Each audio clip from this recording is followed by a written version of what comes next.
2020 के tutorial series में हमने लास्ट टाइम कुछ क्वेश्चंस को डिस्कस कर लिया था और आपको बताया था कि जब भी एग्जाम में कोई क्वेश्चन आता है तो उसको सिंपलेस्ट वे में कैसे हम सॉल्व करते हैं जिससे हमारे क्वेश्चन कम टाइम में ज्यादा से ज्यादा हम सॉल्व कर पाएं और उसके फाइनल रिजल्ट तक हम पहुंच पाएं, एक्यूरेट रिजल्ट तक पहुंच। ए था जिसमें उस टाइम पे 12 क्वेश्चन पूछे गए थे।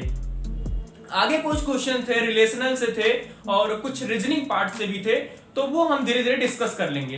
बट न्यूमेरिकल की बात करूं तो केवल 12 क्वेश्चन पूछे गए थे, जो हम 10 तो डिस्कस कर लिए थे, 2 बचे हुए थे, तो आज हम कवर करेंगे। उसके बाद हम एडिशनल क्वेश्चन के बारे में तो मूव करते हैं अपने क्वेश्चन की तरफ। जो लोग नए हैं और हमारे एफकैट की सीरीज नहीं देखे हो, जाके प्रीवियस वीडियो देख सकते हैं, आपको आई बटन पे और आपको लिंक डिस्क्रिप्शन में मिल जाएगा। तो चलते हैं अपने क्वेश्चन की तरफ। क्वेश्चन हमारा क्या कह रहा है, 11th वाला क्वेश्चन हमारा कह रहा है, in how many years will a sum of 800 at 10% per annum compounded semi-annual becomes rate 926.10।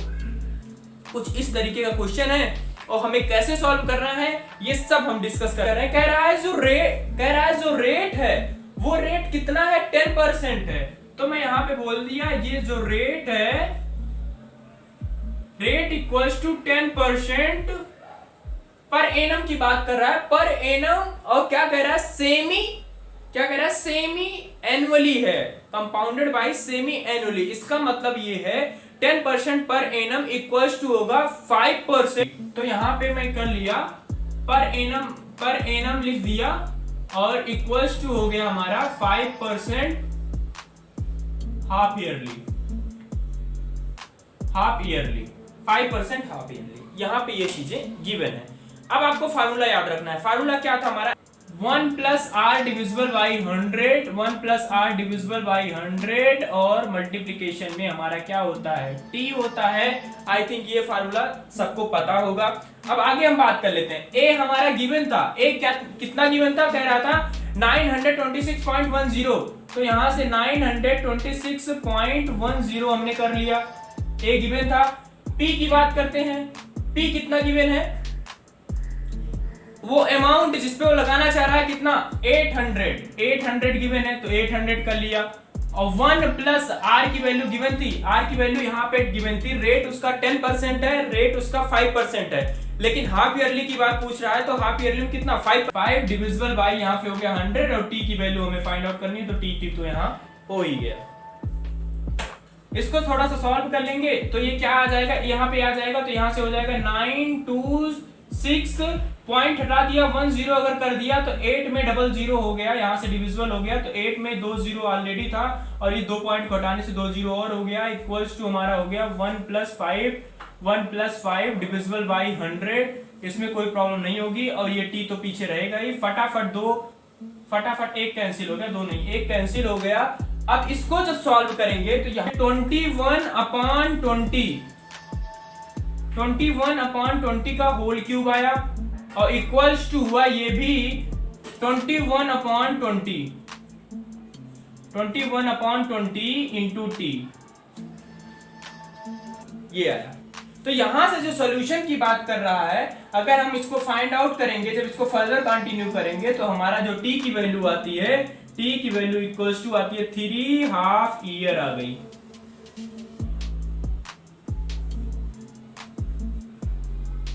3 half years, ये हमारा क्या हो गया, आंसर हो गया। आई थिंक क्वेश्चन बहुत ही इजी था। ए गिवन था, पी गिवन था, आर की वैल्यू में थोड़ा सा खेला था, आर की वैल्यू हम खेल के उसका फाइनल रिजल्ट निकाल लिया। मूव करते हैं अपने नेक्स्ट क्वेश्चन की तरफ। तो यहां से अगर हम आंसर की बात करें तो आंसर हमारा बी वाला पार्ट सही होगा, 1.5। 12 क्वेश्चन कह रहा है, ए सेल्स 2 टीवी सेट, 2 टीवी बेचे जाने हैं, अच्छी बात है। one of a loss of 15% and other a profit of 15%. Find loss upon gain percent in overall transaction. Option हमें दिए रखा है 2.25%, 3%, 4%, नो प्रॉफिट नो लॉस। यहाँ पे जो क्वेश्चन आया है प्रॉफिट एंड लॉस का है। प्रॉफिट एंड लॉस के क्वेश्चन में लोग अक्सर कंफ्यूज जाते हैं, लेकिन आपको कंफ्यूज नहीं होना है। जैसे जैसे कह रहा है वैसे वैसे करते जाना है। कह रहा है 2 टीबी हैं, तो 2 टीबी हैं, तो मैं यहाँ पे बात करता हूं अगर 12 क्वेश्चन की, 2 टीवी हैं तो फर्स्ट टीवी मैं यहां पे करता हूं, first TV and second TV. आगे क्वेश्चन क्या कह रहा है,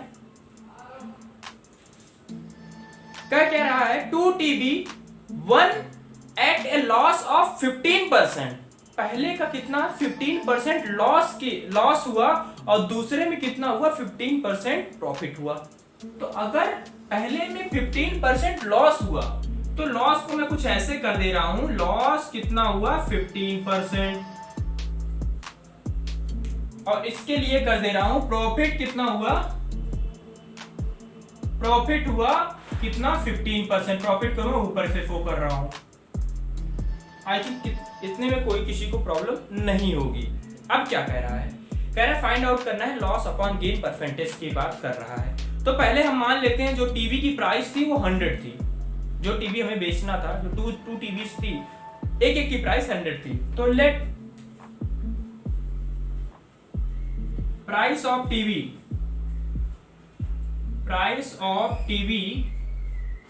इक्वल्स टू 100 हो गया। अब कह रहा है 15% लॉस हुआ। अब मैं पहले वाले की बात कर रहा हूं, मैं यहां पे लिख ले रहा हूं फर्स्ट सॉल्यूशन, फर्स्ट की बात कर रहा हूं। 15% लॉस हुआ मतलब 15% अगर लॉस हो रहा है उसको, तो यहां से क्या निकल, अगर लॉस हो रहा है तो उसकी सेलिंग प्राइस क्या थी हमें निकाल लेते हैं, जिसपे उसपे तो अगर मैं बात करूं सेलिंग प्राइस को मैं एसपी से कन्वर्ट कर रहा हूं। सेलिंग प्राइस इक्वल्स टू होगा कॉस्ट प्राइस माइनस लॉस। यहां पे कॉस्ट प्राइस उसकी हमने बता रखा था कि 100 है, और यहां पे लॉस हमें दे रखा था 15% का लॉस। तो यहां से क्या निकलेगा 100 माइनस, यहां ब्रैकेट स्टार्ट, लॉस है कितना 15%, नहीं है लॉस कितना हो रहा है उसे 15% का लॉस हो रहा है। तो यहां से अगर हम लॉस की बात करें तो यहां पे लॉस हो गया 100 मल्टीप्लाई बाई 15 और डिविजिबल बाई 100। तो यहां से जब इसको सॉल्व कर लेंगे थोड़ा सा, तो यहां से आ गया 85। तो मतलब जब उसको 15% का लॉस होता है तो हमारी सेलिंग प्राइस वहां पे कितनी थी 85 थी। पहला सॉल्यूशन हो गया। अब हम बात करेंगे जब उसको 15% का प्रॉफिट होता है। अगर मैं सेकंड वाले प्रोसेस की बात करता हूं, सेकंड प्रोसेस की बात करता हूं, 15% यहां पे क्या हुआ 15% उसको प्रॉफिट हुआ, प्रॉफिट को मैंने ऐसे शो कर दिया, लॉस को मैंने ऐसे शो कर दिया है। 15% अगर उसको प्रॉफिट हुआ तो सेलिंग प्राइस यहां से कितनी है, सेलिंग प्राइस इक्वल्स टू फिर यही होगा कॉस्ट प्राइस कितनी थी उसकी 100 थी, कॉस्ट प्राइस 100 माइनस नहीं होगा, यहाँ पे प्रॉफिट हो रहा है तो इसलिए वहां पे होगा एडिशन कितने का होगा। देखिए जब लॉस होता है तो हमें कमी होती है मतलब तो माइनस होता है, बट जब प्रॉफिट होगा तो मतलब फायदा हो रहा है ना, तो प्लस करेंगे हम इसमें। तो 100 प्लस प्रॉफिट कितना हो रहा है 15% का, सेम यही हो जाएगा 100 प्लस 15% डिविजिबल बाई 100। तो फर्दर इसको सॉल्व कर लेंगे तो यहां से जो आंसर आ गया 115 आ गया। ये तब की प्राइस आ गई जब उसे प्रॉफिट हुआ, ये तब की प्राइस आ गई जब उसे लॉस हुआ। दोनों को ऐड कर लेते हैं, देखते हैं क्या रिजल्ट आता है। अगर मैं रिजल्ट की बात करूं यहां से, अगर मैं रिजल्ट की बात करूं तो यहां पे 85 हुआ प्लस लॉस के टाइम 85, प्रॉफिट के टाइम 115। तो इसको जब कैलकुलेट करेंगे तो 200 उसका आया, तो मतलब 200 उसकी प्राइस लगी हुई थी जब वो स्टार्ट किया था बिजनेस। अब बात करते हैं 200 प्राइस उसकी दो कंडीशन लगी थी, जब उसे प्रॉफिट हुआ जब उसे लॉस हुआ। अब बात करते हैं कि मतलब स्टार्टिंग में क्या उसने कितने पैसे खर्च किए। स्टार्टिंग की बात कर लेते हैं कि उसने 2 टीवी बेचा, 2 टीवी में कितना लगा उसका 100 रुपए पहले टीवी के, 100 रुपए पहले टीवी के, इक्वल्स टू कितना हो गया 200। तो यहां से आप देख पा रहे हैं कि स्टार्टिंग में उसने लगाए 200 रुपए, फाइनल उसको मिले 200 रुपए, ना उसको हुआ प्रॉफिट ना उसको हुआ लॉस। तो यहां से जो चौथा ऑप्शन था हमारा नो प्रॉफिट नो लॉस वो करेक्ट हो गया। तो आई थिंक जो 2 क्वेश्चन हमने डिस्कस किया वो आपको बहुत अच्छे से समझ में आ गया होगा। अगर आपको कहीं भी थोड़ा सा भी डाउट है तो मुझे कमेंट करके जरूर बताइए, मैं उसका तुरंत जवाब दूंगा।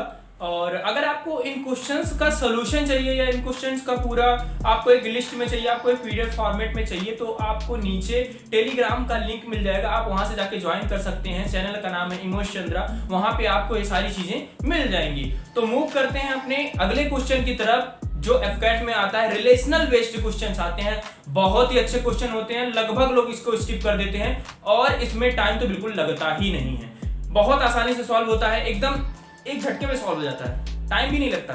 तो देखिए हमारा क्वेश्चन क्वेश्चन क्या कह रहा है, कह रहा है each of these question given below contain 3 element contain करता है। आगे बात करते हैं। दीज एलिमेंट मे और may not have some interlinkage. Each group of element may fit into one of these diagram at A, B, C or D. You have to indicate the group of elements which correctly fit into the diagram. कह रहा है तीन हमारे पास use हुए हैं, 3 figure use हुए हैं जिनको मिला के कुछ ऑप्शंस बनाए गए A, B, C, D। तो आपको करना क्या है, उसमें फिगर आउट करना क्या है। और उसमें जो कह रहा है इंटरलिंकेज का मतलब क्या होता है, इंटरलिंकेज का मतलब होता है जो तीनों फिगर हैं वो आपस में किसी न किसी रिलेशन से कनेक्टेड है, ये इंटरलिंकेज का मतलब होता है। अब आपको करना क्या है, कुछ क्वेश्चंस, कुछ स्टेटमेंट गिवन है, उस स्टेटमेंट को करके आपको ये बताना है कि इस तरीके के स्टेटमेंट पे कौन सा फिगर सुटेबल होगा, कौन सा ऑप्शन सुटेबल होगा। करते हैं अपना क्वेश्चन। कह रहा है पहला क्वेश्चन है हमारा, विच of the following diagram indicate the best relational between doctor, human being and married people. कह रहा है which of the following diagram, 4 option आपको दिए गए हैं, 4 ऑप्शन आपको यहां दिख जाएंगे। क्या रहा है, चारों ऑप्शन में आपको ये बताना है कि कौन सा बेस्ट रिलेशनल डायग्राम है, किसके बीच में, डॉक्टर के बीच में, ह्यूमन के बीच में और मैरिड पीपल के बीच में। तो पहली बात करते हैं, चाहे वो डॉक्टर हो चाहे वो मैरिड पीपल हो, टोटल सबके सब क्या होंगे, ह्यूमन बीइंग होंगे। तो पहले हम एक ऐसा सर्कल बनाएंगे जो ह्यूमन बीइंग का होगा। देखिए क्या कर रहा हूं मैं, पहला क्वेश्चन में सॉल्व करने की कोशिश कर रहा हूं। पहला ये सर्कल हमारा बना और ये बता रहा है, पहला सर्कल बना और ये बता रहा है हम ह्यूमन बीइंग हैं, हम ह्यूमन बीइंग हैं। चाहे मैं डॉक्टर हो चाहे वो मैरिड कपल हो, वो सब के सब क्या होंगे, ह्यूमन बीइंग होंगे। यानी कि यहां से एक बात ये क्लियर हुई, डॉक्टर हो या मैरिड कपल हो, दोनों को रखना है उसी सर्कल के अंदर। दोनों को रख देते हैं भाई उसी सर्कल के अंदर, दोनों को रख दिया उसी सर्कल के अंदर। अब क्या कह रहा है, जो डॉक्टर होगा, कोई ना कोई डॉक्टर तो मैरिड होगा ही, तो मतलब टोटल डॉक्टर में से कुछ डॉक्टर क्या होंगे, मैरिड होंगे। मतलब मैरिड और डॉक्टर के बीच में दोनों में से कुछ ना कुछ चीजें कॉमन होंगी। तो यहां से हमने कर लिया कि ये डॉक्टर और मैरिड में कुछ चीजें कॉमन हो गई, तो इसको आप मैरिड वाले को M से रिप्लेस कर लो और डॉक्टर वाले को D से रिप्लेस करो आप अपने समझ के लिए। तो आपका ये क्वेश्चन यहाँ सॉल्व हो गया। आई थिंक समझ पा रहे होंगे, समझाता हूँ एक बार और। डॉक्टर है ह्यूमन बीइंग के अंदर, क्योंकि डॉक्टर भी एक ह्यूमन बीइंग हो, कोई होते हैं, और जो डॉक्टर होंगे कुछ डॉक्टर मैरिड होंगे, कुछ डॉक्टर मैरिड नहीं होंगे, इसलिए मैंने थोड़ा सा पार्ट मैरिड वालों का डॉक्टर में ले लिया है। मूव करते हैं अपने नेक्स्ट क्वेश्चन की तरफ, जो हमारा क्वेश्चन नंबर 2 है इसी का।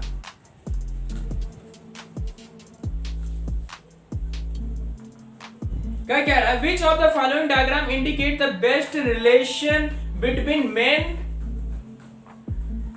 Worker and gardener, man worker and gardener.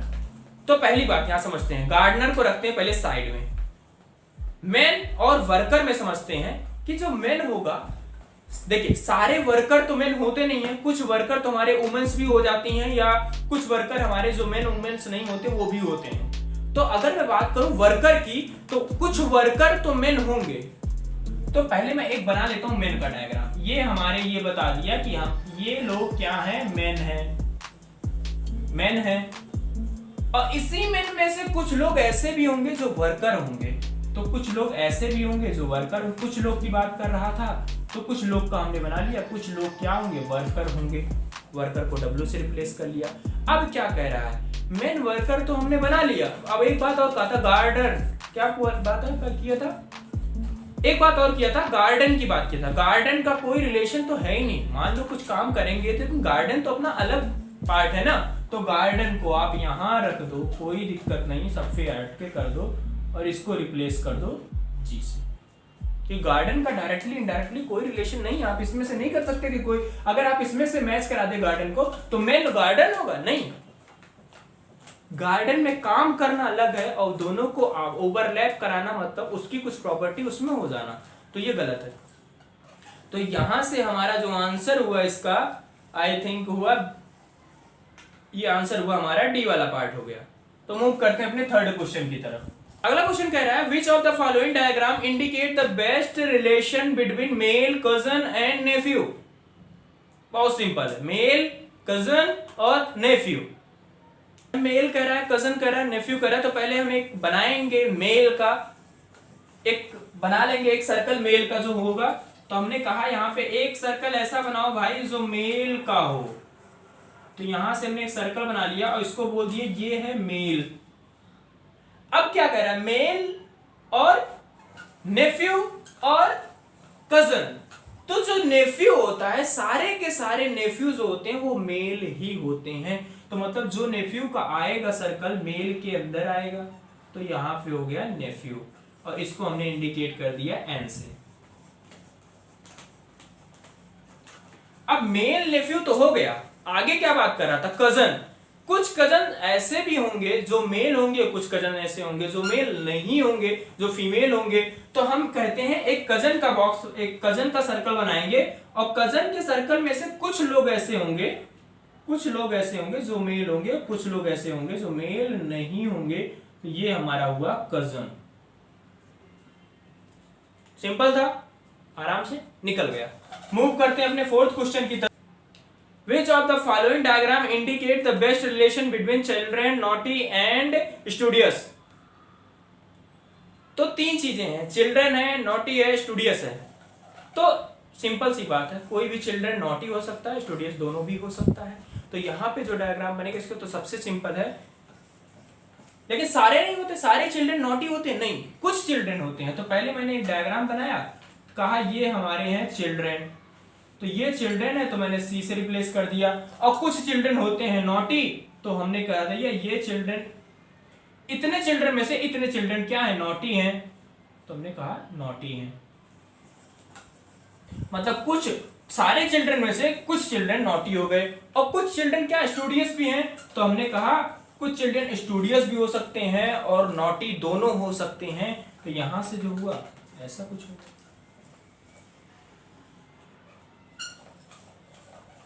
Naughty भी हैं, स्टूडियस भी हैं। मूव करते हैं आज का लास्ट क्वेश्चन जो हमारा है, क्वेश्चन नंबर 5 की तरफ। क्या कह रहा है, कह रहा है which of the following diagram indicate the best relation between thief, criminal and police. Thief, criminal and police की बात कर रहा है। तो सबसे पहली बात यहां करते हैं, क्रिमिनल कई टाइप के होते हैं। देखिए जो थीव्स होते हैं, हम ये कह सकते हैं कि समझने की कोशिश कीजिएगा, जो थीव्स होते हैं वो क्रिमिनल होंगे, बट क्या कोई और टाइप के क्रिमिनल नहीं होते हैं? मर्डर होते हैं, जो मर्डर करते हैं वो भी तो एक क्रिमिनल होते हैं। हम क्रिमिनल के अंदर थीव्स को रखेंगे, ना कि थीव्स के अंदर क्रिमिनल को, क्योंकि क्रिमिनल की एक टाइप है थीव्स।